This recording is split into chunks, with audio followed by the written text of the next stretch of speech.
Perhaps no world leader spends more of their time at launch events than the president of Guyana, Dr. Irfan Ali.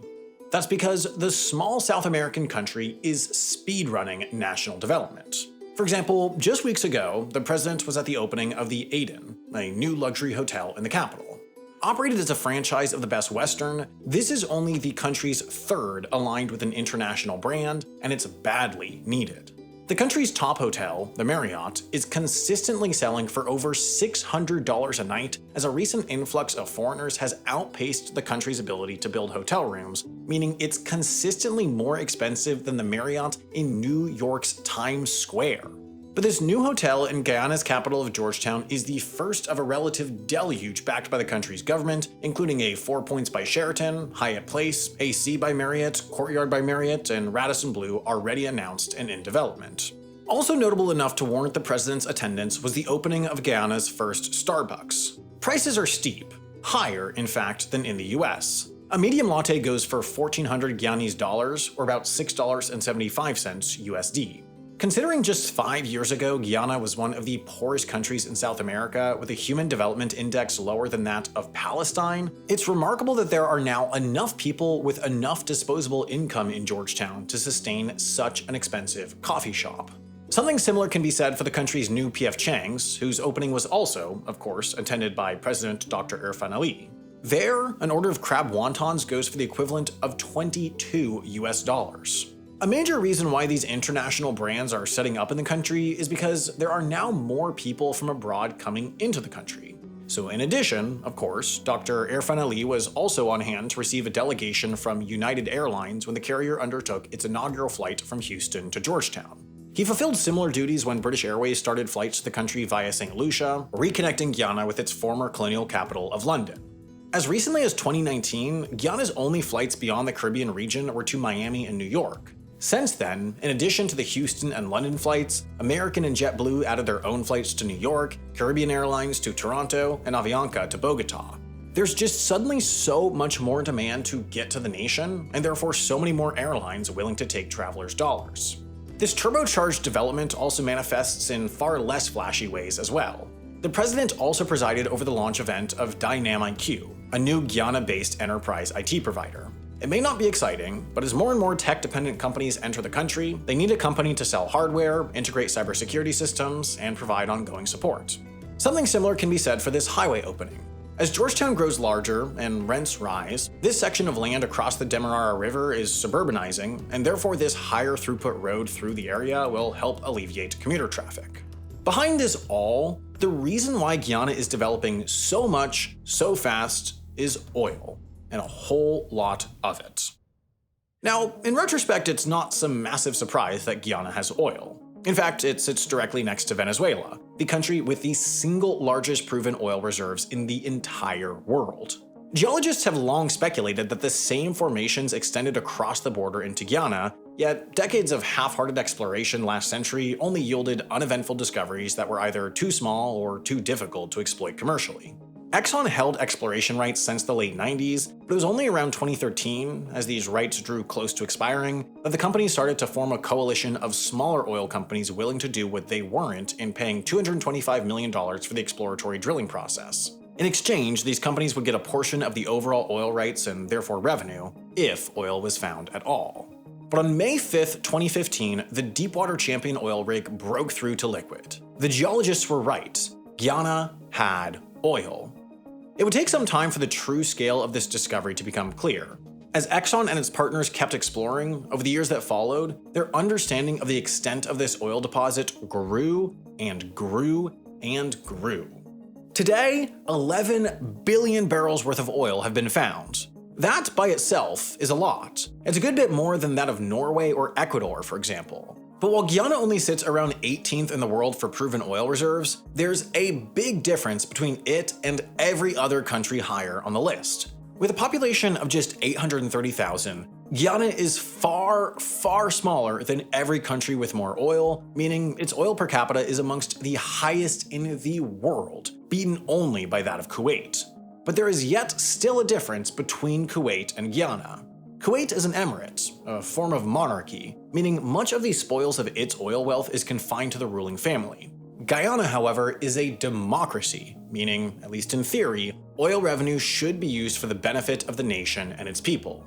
It would therefore be reasonable to conclude, given the style of governance and the ratio of oil to people, that the scale of change that Guyana's oil discovery will bring about will be amongst the greatest any country has ever seen. In just 5 years since the start of production in 2019, tremendous change has already unfolded, but that's truly only the start. The nation reached output of 645,000 barrels per day in 2024, representing a doubling of 2023 production, but based on the expected output of new projects already in development, Guyana is projected to double that count to 1.3 million barrels a day by 2027. And then beyond the sheer scale, the oil's influence is magnified yet further by its cost. It's cheap. Whereas globally a barrel tends to cost between $50 and $60 to pull out of the ground, in Guyana the comparatively simple geology puts it at just $36, near Middle Eastern prices. Oil sells in a global marketplace, so that leaves tremendous profit margins against today's $70 or so per barrel oil prices. With 50% of profits going to the government, and profitability expected to only grow as project setup costs are paid off, Guyana's in for far more change than the tremendous amount that has already occurred in 5 short years. But this change is far from a guaranteed win. It would be intuitive, on the surface, to expect that a massive influx of cash into one of the world's poorest countries would lead to it becoming a far wealthier one. And it will. This is already happening, of course. Its economic growth rates are quite literally the fastest in the world. But the mere fact that a country's top-line indicators move up and to the right is not necessarily a good thing. Look no further than Guyana's western neighbor, Venezuela. As the country with the world's most oil, it developed almost single-handedly off of the revenues the resource provided. And this did pull it up to the status as the wealthiest country in South America for a period. The standard of living in Caracas was high, democracy was stable, the economy was strong, but of course, the Venezuela of today is far from that. In fact, on the list of the 10 countries with the largest proven oil reserves, the economic profiles of the nations vary widely. There are some of the world's wealthiest and most developed economies like the US, Canada, and UAE, but then there are places like Venezuela and Iraq and Iran. While these nations still trend wealthier on a GDP per capita basis than most of their regional neighbors, they certainly are not as wealthy as some of their neighbors on this chart. Plotting these nations out by GDP per capita proves it objectively. There is very little correlation between oil reserves and national wealth. Economists know this and have studied the phenomena since the birth of the petrostate, and they have at least some straightforward explanations. For example, currency exchange rates, at their simplest level, absent all the manners in which countries manipulate the relationship, fluctuate based on the traditional influences of supply and demand in a marketplace. That's to say, if more people want Guyanese dollars, likely to buy things from Guyana, they'll have to offer more US dollars per Guyanese dollar in order to compensate for the increased demand, as only so many Guyanese are ever willing to take US dollars in exchange for their own. Of course, when a nation starts producing oil, plenty more people want to buy from it, so plenty more people want its currency, so without intervention, a currency's value will rise relative to others. You'll get fewer Guyanese dollars in exchange for each US one. This does have benefits. A Guyanese person could now buy a product from abroad, say an iPhone, for less given the increased value of their money. Imported goods in general get cheaper, but it also presents challenges. A Guyanese sugar exporter, for example, gets their money from abroad. Their income is tied to foreign currencies, and therefore their income in local currency is now effectively lower. They might earn the same number of US dollars, but those dollars translate to fewer goods and services locally. So that's all to say, absent intervention, the success of oil often can lead to the failure of other older industries in a nation, the ones that actually employ local workers since oil tends to hire from abroad. So oil revenue by itself does very little for a nation and can actually actively damage the economy. So what matters is what a government does with the revenue, and the data pretty clearly shows what they should. While oil reserves exhibit almost no correlation with GDP per capita, another indicator does: oil rents as a percent of GDP. That's to say, the more reliant an oil-rich nation is on its resource, the less its economy tends to have developed. Or flipping that the other way, this appears to indicate that the more a resource-rich nation diversifies away from its resource, the greater its economy will grow. Of course, these days this is obvious. Every oil-rich nation talks constantly about diversification. The number that actually achieve it, though, is low. In that top 10 group, Canada, Russia, and the US were large and developed enough economies pre-oil that diversification was never a worry. The industries in Venezuela and Iran are held back by sanctions and other geopolitical factors, meaning oil rent as a percent of GDP likely would be higher in an unrestricted market. Saudi Arabia, Iraq, Kuwait, and Libya are some of the world's most oil-reliant and have not had tremendous success historically at diversification, even if Saudi Arabia and to a lesser extent Kuwait have started to make more meaningful progress fairly recently. The UAE really stands as a rare example of a previously low-income country experiencing a relatively recent oil boom and translating it into a high-income, stable, diversified economy. So Guyana's task is to add itself to that exclusive list, and it's going to be anything but easy. Not only is Guyana tiny, it's disconnected and divided. Take the nation's 2012 census, its most recent since the country has yet to publish its 2022 edition.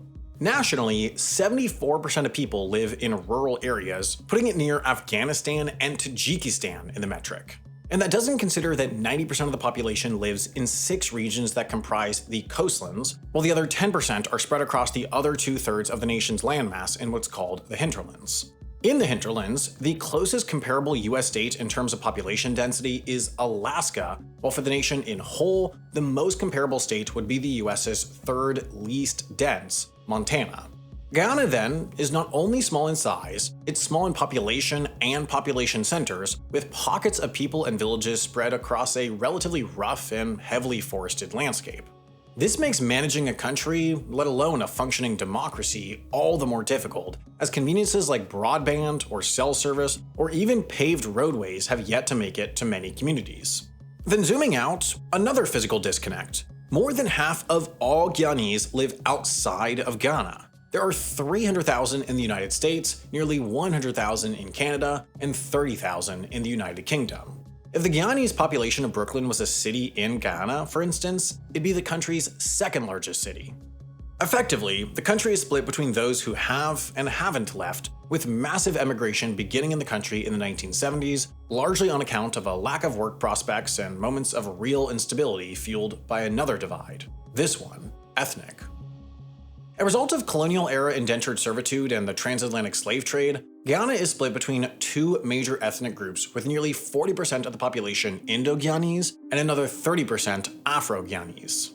While the country has been governed by a multi-party democracy since before independence in 1966, the nation's stark ethnic divides have informed political leanings and fueled bouts of political violence, with the Afro-Guyanese passionately backing the People's National Congress, while Indo-Guyanese push the People's Progressive Party.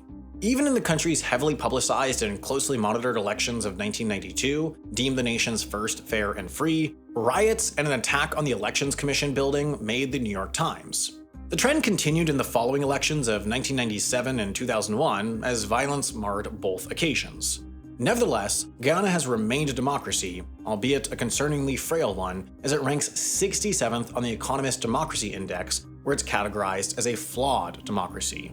And it's these types of indicators that have onlookers worried that newfound wealth may well tip the country over. But Guyana, for its part, has so far backed its commitment to democracy in its burgeoning oil boom. For one, they've taken a play out of the #1 ranked democracy on this list, Norway, in creating a sovereign wealth fund in 2019, essentially a national-scale investment portfolio to hold and grow the oil wealth. Because this fund, or the Natural Resource Fund, is public, Guyanese can keep an eye on it, cutting down on corruption. And because this fund is designed for the betterment of the country's future prospects, it's directed to invest in the all-important diversification of Guyana's economy beyond oil. In some ways, this move was a continuation of Guyana's 2017 entrance into the Extractive Industries Transparency Initiative, run by a Norwegian organization, which showed a governmental willingness to open up on how oil money is being used. And in 2021, the messaging of 2017 and 2019 was doubled down on with further amendments to the Natural Resource Fund that ensured any transfer out of the fund would have to be approved by Parliament rather than just a federal bureau with unelected representatives at the helm. And while young, the program is beginning to pay some dividends. In early 2024, President Haerther presented a national budget of $5.5 billion USD, a number that blew past the previous year's high watermark of $3.75 billion. Making possible a budget some 6 times larger than that of 10 years prior was the fact that 29% of it was covered by 4 scheduled and executed transfers of natural resource funds money held in the New York Federal Reserve Bank back to the nation. Earmarked within this big oil-backed budget was nearly $500 million for developing agriculture infrastructure, nearly $1 billion for roads and bridges, and another $20 million towards the University of Guyana to help reduce tuition payments. All efforts aimed to close physical and educational divides within the country. But perhaps the most exciting and ambitious aspect of the year's budget was the continued funding of a 300 megawatt natural gas power plant. With another $400 million going to the project, the plant could have a truly revolutionary impact on the nation, as currently Guyana's total energy sector capacity sits at around 300 megawatts and relies on inconsistent and often private self-generated diesel power. In taking on a $1.7 billion project to pipe unused natural gas from the oil field to a plant roughly here, Guyana is using its oil windfall to potentially electrify a country where houses are still colonial remnants, roads are still dirt, and cooking in some villages is done by wood and charcoal. The life-altering transformative potential can't be overstated. But the project has hit some snags. On the ExxonMobil side, the side responsible for constructing the 125-mile or 200-kilometer pipeline, things are on target and on time for an end of 2024 delivery. However, on the plant construction side, the side contracted out by the federal government to the US-based partnership of CH4 and Linsyca, disputes over timing and cost for the project have pushed the plant's projected opening into late 2025. In the grand scheme of things, though, it's unlikely a delay and an increased price tag will prove too much of an issue. Or perhaps it's an example of a crack in the facade. It wouldn't be the first. While these first few years of Guyana's oil era have gone, on balance, smoothly, hiccups have occurred. For one, in the 2020 snap election, incumbent David Granger was nearly sworn in as president before the High Court stepped in and blocked the move to make time for a recount, which ultimately proved the initial vote counting fraudulent, leading to Haerther Ali's inauguration. In 2024, Guyana's representatives found themselves in the crosshairs of the UN Rights Committee over complaints of corruption and non-competitive bidding processes linked to government officials. And in every announcement of a new government program or large spending plan, there's the questioning from near and far, academics and overlooked rural Guyanese alike, over exactly which Guyanese people are meant to benefit from such projects. And then there's the Venezuela problem. This region is called the Essequibo. It's a bit smaller than Florida, it's home to over 100,000, it's heavily forested, it holds a trove of gold and diamonds, and when looking at a map, it traditionally appears within the borders of Guyana. But not the one that Venezuela introduced in late 2023. Now, the region has been disputed for more than a century, and while a 1966 agreement to find a solution, then efforts by Guyana to settle the dispute through the UN as recently as 2020 have pushed for a resolution, Venezuela has refused to play ball. And now, the troubled country is only intensifying its rhetoric around the region as the reimagined map of Venezuela has been paired with nationalist messaging on the part of President Maduro that the rise of Guyana and the encroachment of ExxonMobil in the region, an extension of American empire in his view, is a direct threat. In a December referendum, it appeared that a majority of Venezuelans agreed with the head of state, as an incredible 99% of voters agreed that Venezuela has the right to the region. Turnout, however, was so low and the results so obviously altered by the government that Guyana and the rest of the international community, wary of Venezuela's intensifying tone, took a sigh of relief. But Maduro has so far proved undeterred in the face of an unenthused Venezuelan voter base. His government has spent much of 2024 showcasing new missile boats on social media, authorizing and publicizing military aircraft exercises over the Atlantic, and expanding the Anacoco Island military base and airstrip directly on the border of Guyana. Maduro's exact purpose and what the unpredictable regime does next remains to be seen, but on top of its efforts to ensure it doesn't make the same mistakes as Venezuela, Guyana is also dealing with the existential threat of a large swath of the nation becoming Venezuela. But overall, the story of Guyana is not a new one. Plenty of previously poor countries have navigated this complex web of opportunity and peril. What makes Guyana's situation unique is the combination of the fact that it's happening now, it's happening in a democracy, and it's happening in the US's backyard. That really just means more people are paying attention. There's a long history of countries getting trapped in the resource curse and ending up no better than they were pre-oil, but many of those failures happened in an era where there was less historical precedent and therefore less recognition of the pitfalls worth avoiding. There's also a long history of weak democracies devolving into authoritarian regimes with the pressures oil applies. It's happened in Venezuela, it's happened in Iran, it's happening in Angola. Each time the direct causes are different, but oil seemingly serves as fuel to the flame in flawed democracies. When there's a lot to gain from corruption and weak institutions that could get in the way, one seemingly just gets more corruption backed up by authoritarianism. But there's not as much of a long history of countries as geographically close to the US experiencing this situation. Venezuela is the main case, and considering where it's ended up, it'd be reasonable to assume that the US will play a much more active role in Guyana than it has in many of the West African economies that have gone through oil booms, for example. Guyana's off to a strong start. Right now, in these early years, they're directing money in a lot of smart ways, and the country's democratic institutions appear to be intact. But the bulk of the challenge is still to come. Guyana's only gone through one election since the scale of its impending oil wealth became clear, and that was the election that nearly ended as a coup. The Guyanese oil boom is likely to be one of the world's last. With peak oil demand on the horizon, the industry is growing less and less interested in investing the enormous amounts necessary to set up production in new areas. Already unlikely new discoveries will increasingly go unexploited. So Guyana presents one last opportunity to get it right. The steps a nation in its position need to take are as clear as they've ever been. It's the ensuring that it actually does so that's tricky. But if it does, it appears that Guyana is set for an incredible transformation that will reshape the entire region. Of course, understanding what's next for Guyana also requires an understanding of Venezuela's next move. And understanding what Venezuela is up to has required a careful consideration of the biases within my own research on the topic. Given how politically charged anything to do with the country, or its politics, or its economy, or its leader has become, when looking for sources and news stories to inform this video, I turn to Ground News, the sponsor of this video. Take for instance the issue of rising tensions between Venezuela and its neighbors, an important component of this video. Given that Maduro's regime is often associated with the perceived ills of socialism, and given that so much news is often sensationalized to pull clicks and generate ad revenue, I wanted to make sure that it was fair to characterize Venezuela's tone as increasingly hostile towards its neighbors without repeating the biases of slanted news sources. Ground News allowed me to do that by compiling articles on the growing rift between Brazil and Venezuela and characterizing the sources for such stories as center, left, or right. It also generated a list of key points made in right-leaning articles and left-leaning articles. In this case, given so many sources were considered center, and given that the right-leaning and left-leaning talking points were fairly similar, I was able to continue drafting this script with confidence that I'm not simply echoing my own or anyone else's political biases.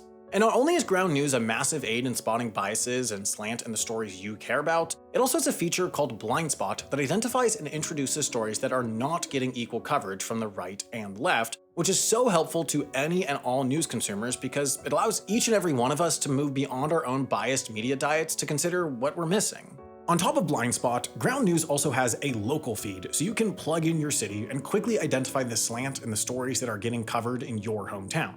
On top of this, there's also my news bias, which tracks reading habits over time. With this, I can see my most read outlets, the bias for the stories I read, and even the topics and people I read about most. It's basically a diet tracker for news.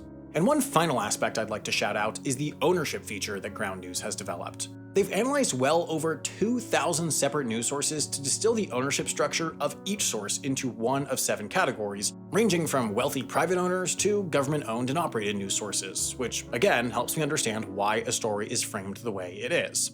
The fact of the matter is, all media, to a certain extent, carries bias, and all media consumers, including myself, carry some personal biases. So if you want to counter such factors, cut through all the rhetoric, political positioning, and organizational slant, go to ground.news/Wendover or follow the link in this video's description to try Ground News today and save 50% on your subscription.